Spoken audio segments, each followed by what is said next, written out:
Cancelaste el plan. Otra vez. Y no sentiste culpa. Sentiste alivio. Si eres una persona que procesa el mundo con más profundidad de la que la mayoría se da cuenta, ese alivio no es casualidad. Es tu mente inteligente haciendo un cálculo que casi nadie más está haciendo. Y al final de este video vas a tener una forma exacta de saber si esa inteligencia te está construyendo con el silencio, o si solo te está usando para esconderte. No es que odies a la gente. Es que después de estar con ellos, sientes que perdiste algo, no que ganaste algo. Vuelves a casa más vacío de lo que saliste. Y aunque disfrutaste el momento, hay una parte de tu mente que ya estaba calculando cuánto faltaba para irse. Eso no es antisocial. No es timidez. Es lo que le pasa a una inteligencia que procesa más variables de las que el entorno espera que proceses. En 2016, los investigadores Norman Lee y Satoshi Kanazawa publicaron un estudio que contradice casi todo lo que se asume sobre inteligencia y felicidad social. Encontraron que las personas con coeficiente intelectual más alto reportan menor satisfacción cuando pasan más tiempo con otros. Justo lo contrario de lo que predice la teoría evolutiva estándar, que dice que más contacto social siempre debería sentirse mejor. Para la mayoría, sí. Pero una mente inteligente no descansa igual que el resto. El contacto social frecuente no la recarga, la satura. Y la respuesta automática frente a esto es intentar corregirlo. Forzarte a salir más. Aceptar más planes.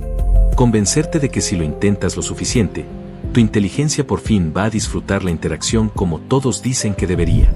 Pero eso no resuelve nada. Solo agota más rápido a la misma mente que estás tratando de proteger. Porque el problema nunca fue la cantidad de gente a tu alrededor.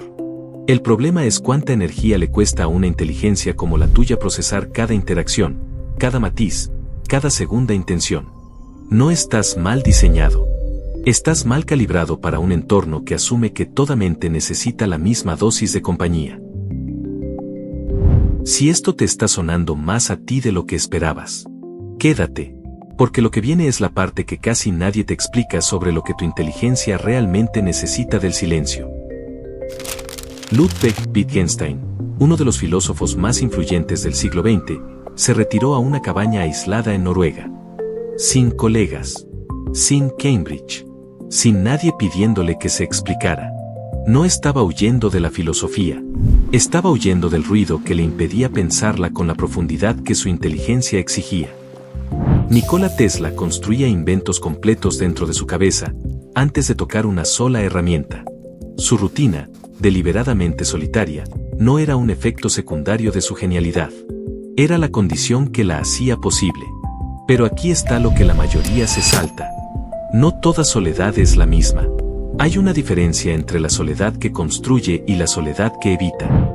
La primera es elegida. Tiene un propósito. Ahí es donde una mente inteligente procesa, conecta, resuelve. La segunda se disfraza de preferencia, pero en realidad es protección. Evitas el contacto no porque tu inteligencia lo procese distinto, sino porque te da miedo lo que ese contacto podría revelar. El juicio, el rechazo, la sensación de no encajar, otra vez.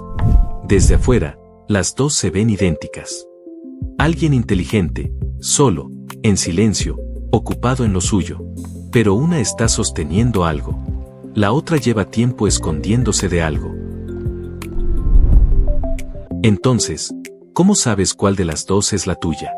No lo vas a descubrir pensando en abstracto sobre el tema. Lo vas a descubrir revisando dos cosas concretas.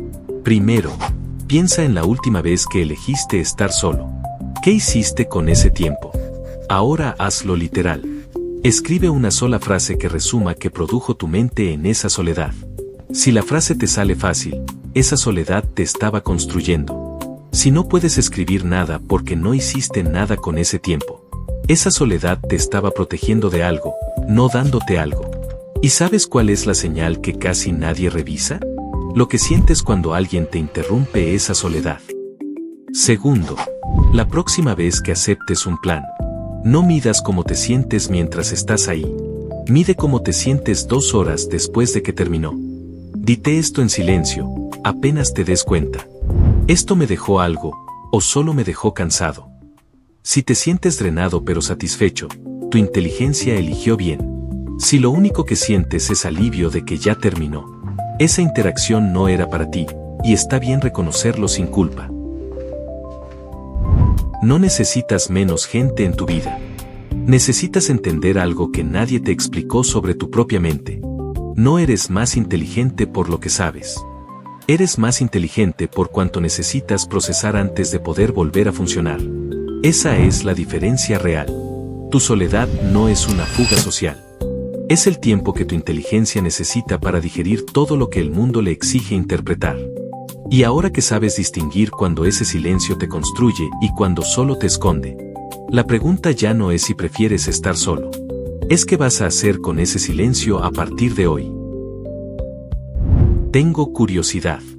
Cuando cancelas un plan, ¿sientes culpa o sientes alivio?